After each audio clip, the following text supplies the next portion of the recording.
The restaurant fell silent as the Chinese billionaire slammed his chopsticks down and barked something in rapid Mandarin, his voice sharp, controlled, but clearly angry. The manager stiffened, panic rising in his throat. He looked around helplessly, eyes darting toward the kitchen staff. No one understood a word. At the far end of the room, Karen sipped her wine smugly, whispering loud enough for others to hear. These rich foreigners can be so dramatic.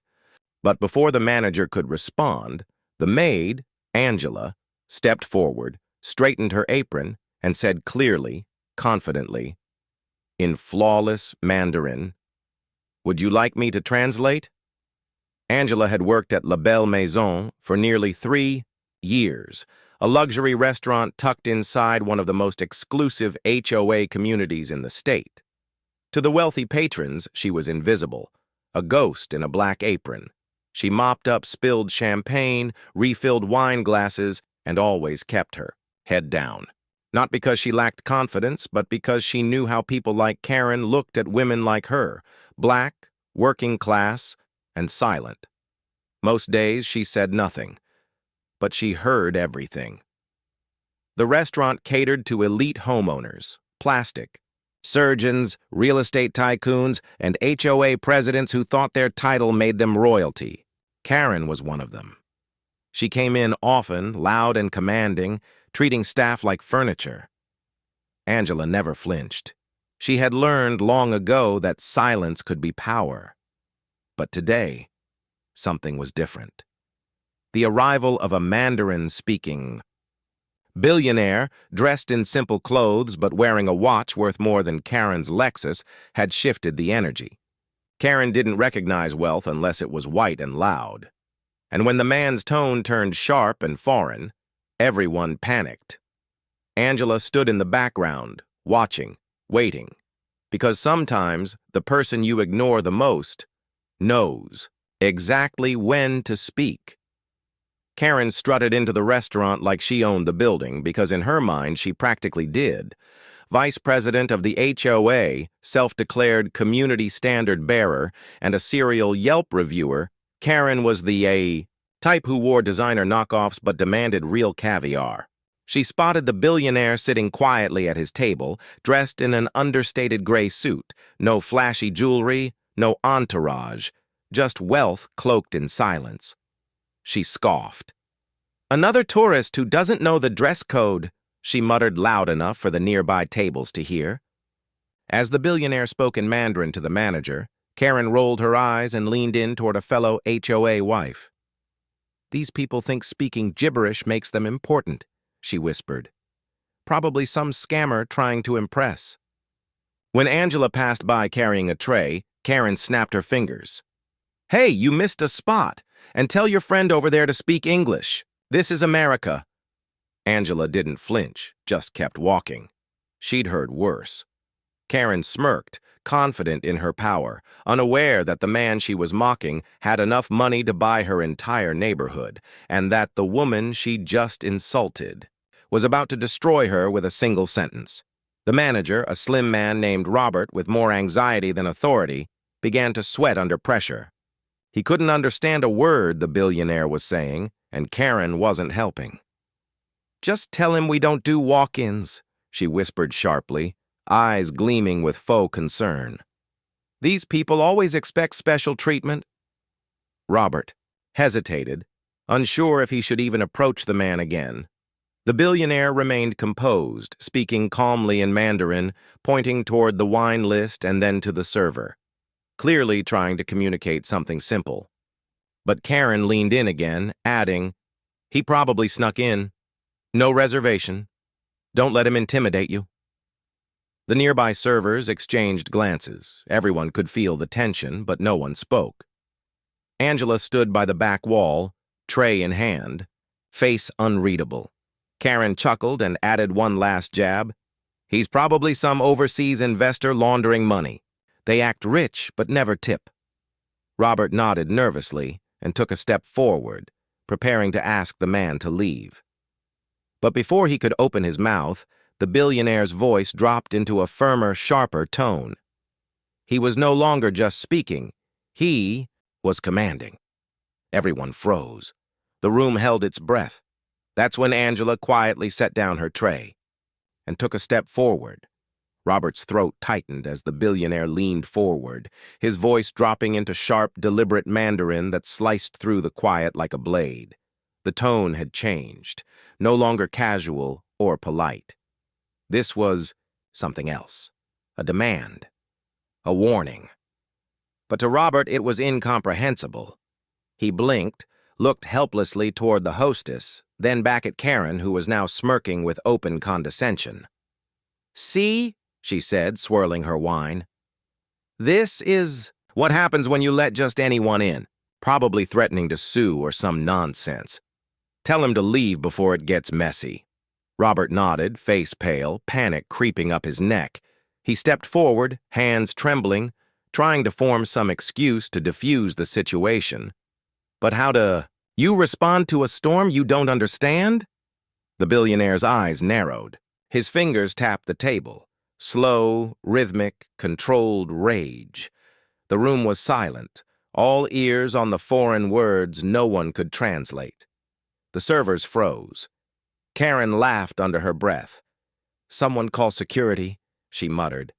Robert turned, back one last time to the man, opened his mouth to speak, then stopped. Angela had stepped forward, calm, steady. Her eyes locked on the billionaire's, and then in perfect Mandarin she spoke. Angela stepped forward slowly, placing her tray gently on the nearest table. All eyes turned to her, confusion flickering across Karen's face, then annoyance. "Excuse me," Karen scoffed. "This doesn't concern you." But Angela didn't look at her. Her gaze was fixed on the billionaire, steady and respectful. Then, in perfect, fluent Mandarin, clear, crisp, and confident, Angela spoke. "Sir, would you like me to translate? I believe there's been a misunderstanding." The billionaire's expression shifted instantly. His stern face softened into a smile, not polite or dismissive, but genuine. He responded in Mandarin, a short sentence that made Angela nod. "He says," she turned calmly to the manager, "he requested the reserve wine. Twice, you ignored him. He also said your staff lacks professionalism, and he's considering informing the board." The room fell into stunned silence. Karen's mouth dropped open. "You speak Chinese?" she stuttered. Angela turned slowly, her voice still composed. "Fluently," she said, "and a few other languages, too." Karen blinked, speechless for once. The staff whispered. The manager looked like he wanted to disappear. But the billionaire? He leaned back, grinning with pride. Because in a room full of power, the quietest person had just become the most powerful one there. Most people saw Angela as just another housemaid, quiet, polite, invisible. What they didn't see was the life she lived before the apron. Angela had studied linguistics at NYU on a full scholarship, graduating with honors and dreams of becoming a cultural liaison. She spoke 5 languages fluently, Mandarin being the first she learned, raised partly by her Chinese step-grandmother, who taught her the language through bedtime stories and Sunday dumpling lessons.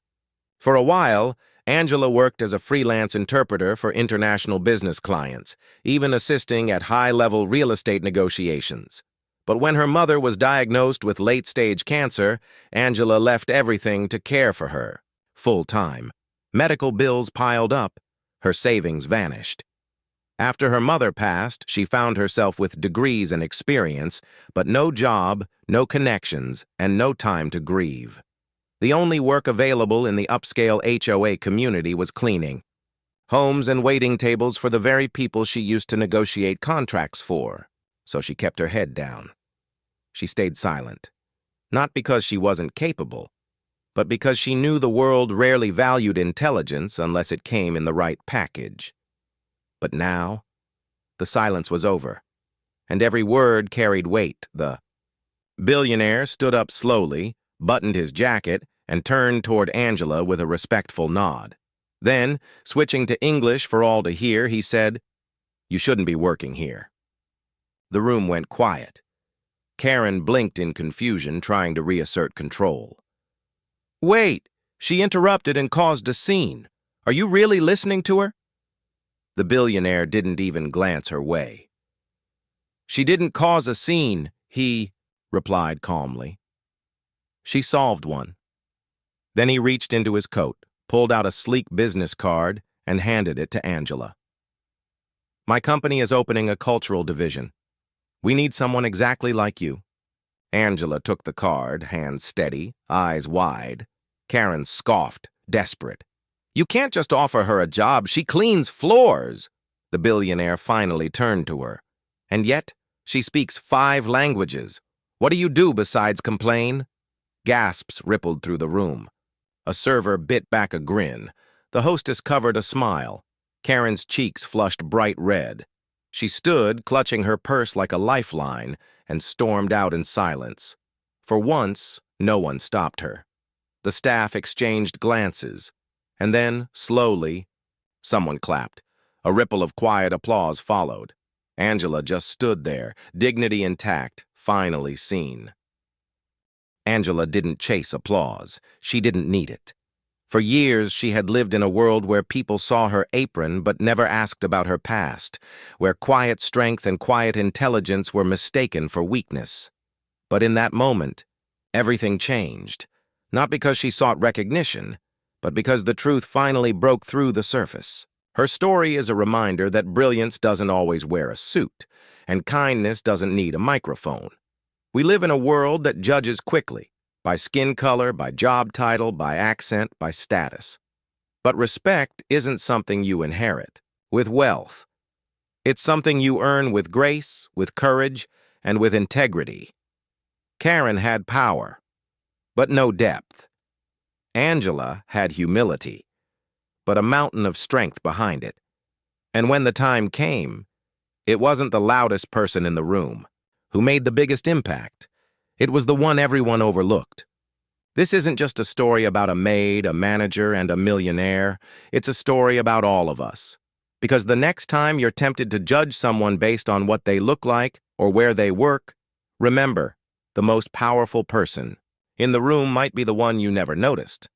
The manager learned a hard lesson that night, that power isn't in titles or uniforms, but in truth spoken at the right moment. And Karen? She finally realized that some maids don't just clean the floors, they clean the room of ignorance with a single sentence. Angela didn't raise her voice. She didn't fight. She just spoke, and the entire room listened. Because real strength doesn't shout. It echoes. If you believe true power comes from character, not class, hit that like button. Subscribe for more real stories where justice speaks softly and hits hard.